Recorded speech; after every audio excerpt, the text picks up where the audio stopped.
और कहा कि हे सूत जी, आप हमारे हृदय में जो अज्ञान रूपी अंधकार है उसको दूर करने के लिए करोड़ों सूर्यों के समान है। ऊंचे आसन पर बिठाया है। और महाराज सौनक ऋषि कहने लगे, इह घोरे कलौ प्रायो, इह घोरे कलौ प्रायो जीवश्चाशुरतांगतः क्लेशाक्रांतस्य तस्यैव शोधने किं परायणम्। बहुत ध्यान से समझना। सौनकादिक ऋषि सूत जी से कहते हैं, भगवान हम आपसे कुछ पूछना चाहते हैं। क्या पूछना चाहते हो?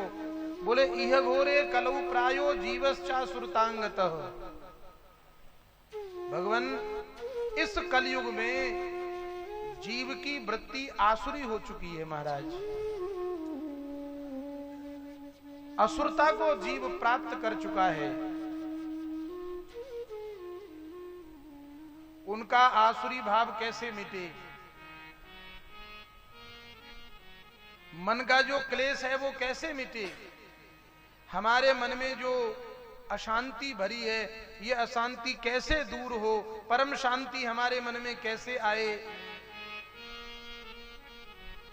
और एक बड़ी सुंदर बात कही, भगवान की कृपा हमारे ऊपर कैसे हो? भगवान हमें कैसे मिले, यह आप बताने की कृपा करें। और बड़े सुंदर सुंदर प्रश्न किए हैं। हमारे मन का असंतोष कैसे दूर हो, हमारे मन में परम शांति कैसे आए, और जो आसुरी भाव जीव का है जगत में वह कैसे दूर हो, और भगवान की प्राप्ति हमें कैसे हो। केहि विध मिटे, केहि विध मिटे, केहि विधि मिटे जीव दुख भारी। केहि विधि मिटे जीव दुख भारी। केहि विधि मिटे, केहि विधि मिटे, केहि विधि मिटे जीव दुख भारी। मिलहि कैसे रमण मिलहि कैसे रमण बिहारी। केहि विध मिटे दुख भारी। केहि विध मिटे दुख भारी। भगवान कैसे मिलेंगे, कैसे हमारा यह क्लेश मिटेगा, आप बताने की कृपा करिए। क्योंकि मैं आपसे निवेदन करूं कि हमारे सभी शास्त्रों को यदि हम मिला दें तो 4 लाख गाथाएं होती हैं। 17 पुराण, उपपुराण, औपपुराण, वेद, वेदांग, आगम, निगम, सबको मिला दीजिए, 4 लाख गाथाएं होती हैं। और 1 लाख गाथा अकेले महाभारत के अंदर है। इन सबको मिला दो तो 5 लाख गाथाएं हैं। और 5 लाख गाथाएं सूत जी को कंठस्थ हैं।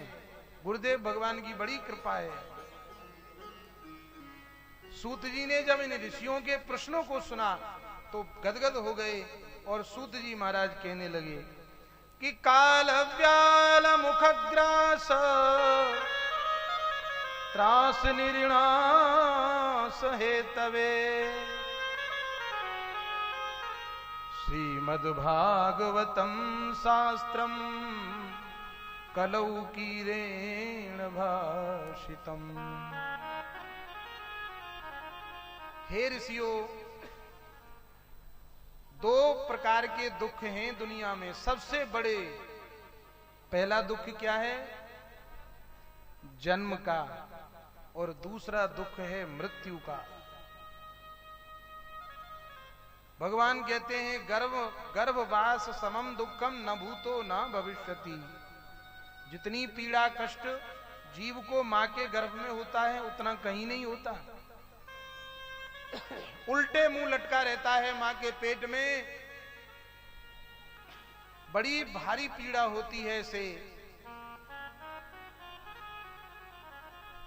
मां यदि कोई खट्टी चीज खा ले, मीठी, बहुत ज्यादा तीखी चीज खा ले, बहुत ज्यादा ठंडी चीज खा ले, तो इसको बड़ी भारी वेदना होती है, बड़ा कष्ट होता है। लेकिन ये कष्ट वो किसी को कह नहीं सकता है, उल्टे मुंह लटका रहता है। अनेक प्रकार के जीव नोच नोच कर खाते हैं, पर ये किसी को कह नहीं सकता।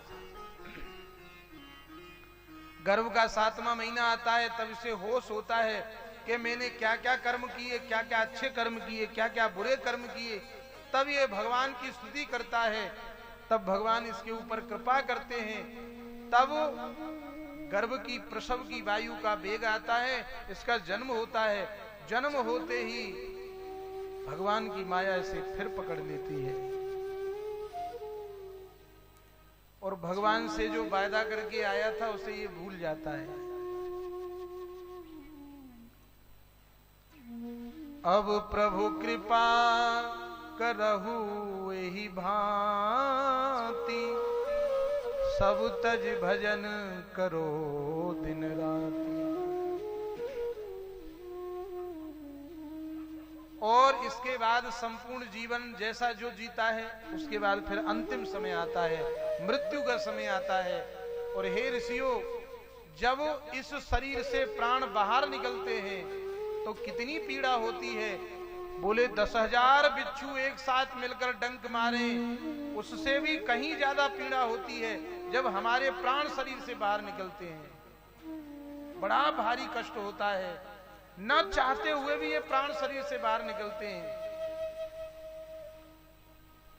एक नेपोलियन नाम का एक आदमी हुआ हमारे देश में, वो बहुत बुद्धिमान व्यक्ति था। उसने एक पुस्तक लिखी और उस पुस्तक में उसने कहीं भी भगवान का कोई नाम, कोई जिक्र नहीं लिखा। और वो पुस्तक उसने अपने मित्र को पढ़ने के लिए दी। मित्र ने पढ़ा, कहा कि मित्र तुमने बहुत अच्छी पुस्तक लिखी है, लेकिन इसमें कहीं भगवान की चर्चा नहीं है। तो नेपोलियन बोला, मैं भगवान को मानता ही नहीं हूं, भगवान कुछ नहीं है। लेकिन जब वही नेपोलियन अपना अंतिम समय, उसके प्राण जब निकल रहे थे, तब उसने अपने मित्र को बुलाया और मित्र को बुलाकर कहा, हे मित्र, मैं आज तक भगवान को नहीं मानता था, मैंने तो कर्म को ही प्रधान समझा, लेकिन आज मुझे पता चल गया कि इस सृष्टि को चलाने वाला कोई तो है, कोई तो इस जगत का नियंता है, कोई तो इस सृष्टि का नियामक है, कोई तो है जिसके भय से सूर्य टाइम से निकलता है, कोई तो है जिसके भय से सूर्य टाइम से छिप रहा है। अरे कोई तो है इस सृष्टि को चलाने वाला, उसी का नाम भगवान है, उसी का नाम परमात्मा है।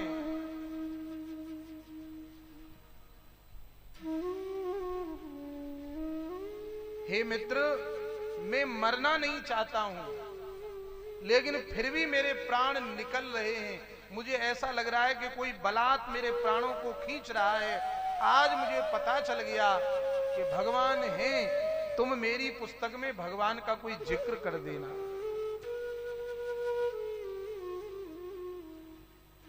तो मरने का जो भय है, मरने का जो कष्ट है, वो बहुत ज्यादा है। तो एक प्रश्न उठता है, क्या महाराज ये मरने का जो कष्ट है वो सबको होता है? कहा कि सबको नहीं होता। जीते जी, जीवन के रहते जिन्होंने अपने मन को भगवान के श्री चरणों में लगा दिया, जीते जी जिन्होंने अपने मन को भगवान के चरणों में और भगवान की भक्ति को, प्रेम को पा लिया, उन लोगों को मरने में कष्ट नहीं होता। ध्यान देना,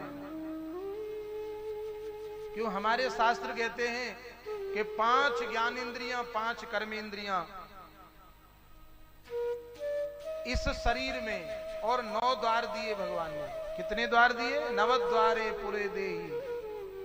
9 दरवाजे शरीर में दिए हैं भगवान ने, जिनमें से केवल 2 दरवाजे नीचे हैं और बाकी के सब ऊपर हैं। हमारे शास्त्र कहते हैं कि जब हमारे प्राण शरीर से निकलते हैं, यदि आंख से निकल जाएं, कान से निकल जाएं, नाक से निकल जाएं, मुंह से निकल जाएं, तो वह व्यक्ति देवताओं के पास जाता है। और मलमूत्र के मार्ग से यदि किसी के प्राण निकल जाएं तो उसकी गति नहीं होती है।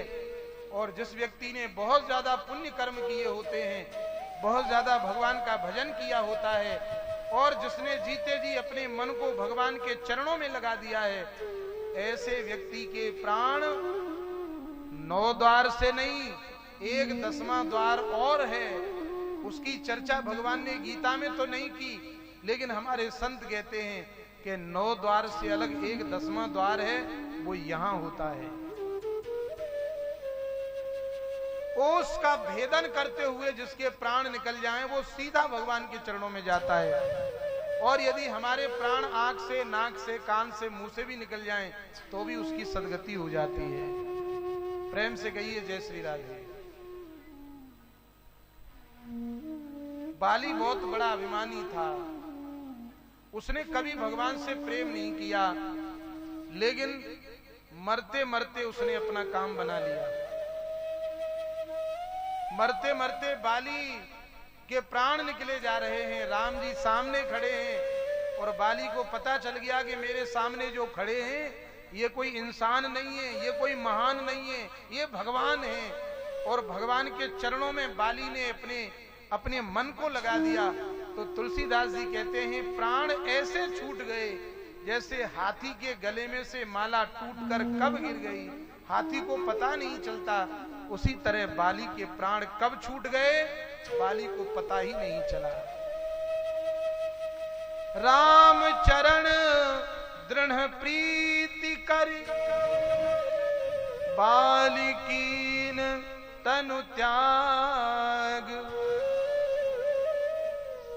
सुमन माल जिमि कंठ ते,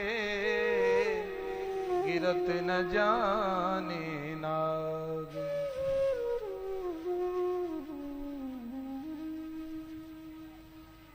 बाली के प्राण ऐसे निकल गए जैसे हाथी के गले से माला टूटकर कब गिर गई, हाथी को पता नहीं चलता।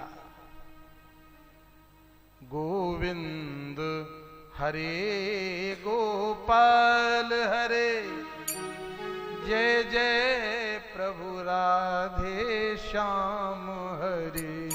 गोविंद हरे गोपाल हरे, जय जय प्रभु राधे श्याम हरे। गोविंद हरे गोपाल हरे, जय जय प्रभु दीन दयाल। गोविंद हरे गोपाल हरे, जय जय प्रभु दीनानाथ हरे। गोविंद हरे गोपाल हरे, गोविंद हरे गोपाल हरे, गोविंद हरे गोपाल हरे। गोविंद हरे गोपाल हरे, जय जय प्रभु दीन दयाल हरे। जय जय प्रभु दीन दयाल हरे। गोविंद हरे हरि बोल। गोपाल हरे, जय जय प्रभु दीन दयाल हरे। गोविंद हरे गोपाल हरे, जय जय प्रभु दीन दयाल हरे। क्षण भंगुर जीवन की कलिका, क्षण भंगुर जीवन की कलिका, कल प्रात को जान खिली न खिली। हो कल प्रात को जान खिली न खिली। मलयाचल की सुच शीतल मंद, मलिया गिर की सुच शीतल मंद, सुगंध समीर चली न चली। ओ सुगंध समीर चली न चली। कली काल उठार लिए फिरता, कल काल कुठार लिए फिरता, कली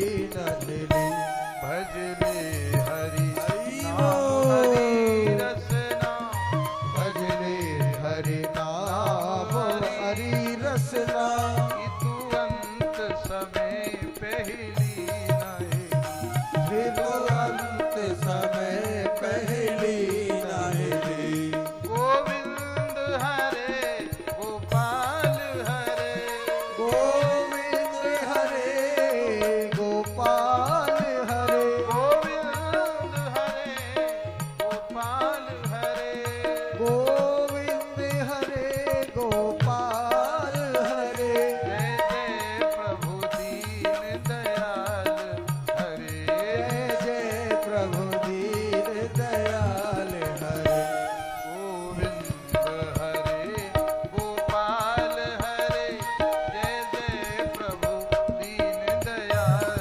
हरे गोविंद हरे गोपाल हरे जय जय प्रभु दीन दयाल हरे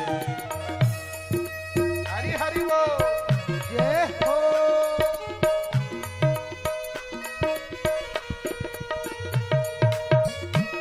जय जय